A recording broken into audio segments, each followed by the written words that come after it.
All right, let's talk about training. Today, we're going to unlock your body's built-in fitness dashboard. The goal, to help you train smarter, not just harder. You know that feeling, right? You're out there, you're sweating, but that little question is always in the back of your mind. Am I actually doing enough to see results, or am I just running myself into the ground? It's a huge point of confusion. But what if I told you the answer isn't in some fancy app, but it's actually inside you? Your body is giving you all the data you need. You just gotta learn its language. And look, your body basically speaks two languages. On one hand, you've got the numbers. That's the cold, hard, objective data from your watch, like your heart rate.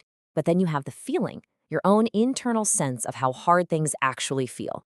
Now, on their own, they're pretty useful, but when you learn how to read them together, well, that's when the real magic happens. To really get this, let's run with a simple idea. Just think of your body like a high-performance car. It's got its very own dashboard, giving you real-time feedback on everything. All you have to do is learn what those gauges mean. Once you get that down, you're officially in the driver's seat of your own fitness. So let's pop the hood and start with the biggest, most obvious gauge on that dashboard, your heart rate. In our little car analogy, this is your tachometer. It's measuring your engine's RPMs.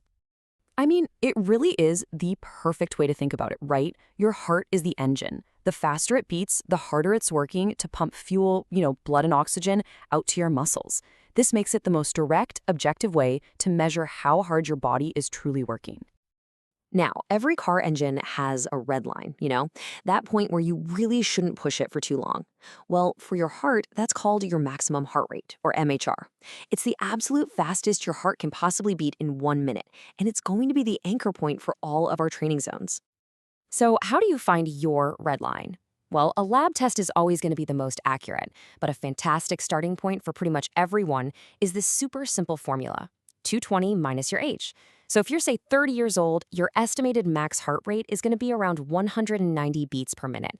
Go ahead, do the math for yourself right now. That number is your personal key. Okay, so you've got your red line, but think about it. You wouldn't drive your car everywhere in first gear, and you definitely wouldn't be redlining it on the freeway. You shift gears depending on the situation. And training zones, they are exactly that. They're the different gears for your body's engine, and each one has a very specific purpose. But, the tachometer only tells you part of the story. What about those times when you don't have a heart rate monitor or when the numbers just don't seem to match how you feel? That brings us to our second gauge, RPE. If heart rate is the RPM, RPE is how hard you're pressing down on the gas pedal. RPE stands for rate of perceived exertion. Yeah, it sounds super technical, but it's just a fancy term for a really simple question. On a scale of 1 to 10, how hard does this feel right now? Think of it like your body's built-in speedometer. 1 is you, chilling on the couch. 10 is an all-out, I can't take another step, sprint. And this scale is so intuitive, it's awesome. A 1 or a 2, yeah, that's you on the couch, doom scrolling on TikTok. A 3 or 4 is that power walk you do when you're running late for something. Now pay attention to that 5 to 6 range. That's the sweet spot where you're working, but you can still hold a conversation. But push it up to a 7 or 8, and you can barely get a few words out between breaths. And a 9 or 10, forget about it. No talking, just pure all-out effort. Okay, so we've got our RPMs, that's the heart rate. We've got our gas pedal, that's the RPE. Now let's put them together and unlock the real power here. Our complete training roadmap, the 5 training zones. This chart right here, this is basically your entire playbook. It syncs up the numbers from your watch with the feeling in your body. So look at zone 2. That's your long, slow gear for building endurance. You feel good, your RPE is pretty low, you could stay there for a long time. Now, let's shift all the way up to zone 4. See how both your heart rate and your RPE jump way up? This is your pasting gear. It's tough, it's for building speed, and you can't stay there forever. The biggest mistake people make is they live in just one zone, and usually it's too hard, too often. A smart training plan makes you a master of shifting through all these gears to get different results. So why are we going through all this trouble? Why not just stick with the watch or just go by feel? Because the real secret to training smarter is unlocked when you use them together, especially when they don't agree with each other. Seriously, this is my favorite part. This is where it all clicks. Because what happens when the numbers on your dashboard just don't seem to match how you're feeling? When your body is screaming one thing and your watch is telling you something completely different. That mismatch, it isn't a glitch. It's actually the most valuable data you can possibly get. Okay, let's break this down. Take a look at these two situations. On the left, a workout feels incredibly hard, like an RPE of 8, but your heart rate is surprisingly low. This is your body's check engine light.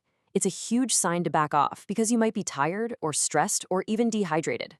But now look at the right. A workout feels easier, but your heart rate is just as high as usual. That's not a mistake. That's progress. It means your engine is getting stronger. You're becoming more efficient, doing more work for the same amount of effort. That, right there, is the win. And that's the bottom line, really. These gadgets, our watches, they are incredible co-pilots. They give us objective data we've never had access to before. But they are not the pilot. You are. The data is a tool, but your body always gets the final say. And that is what it truly means to train smarter. It's not about redlining the engine every single day. It's about learning to read your entire dashboard, both the numbers and the feeling, so you can give your body exactly the workout it needs right when it needs it. That's the real path to sustainable progress. So the next time you head out for a run or hit the gym, you're not just guessing anymore. You have the tools. You know how to read your body's own dashboard. The only question left is, what are you going to do with that information? How are you going to start shifting gears to get exactly where you want to go?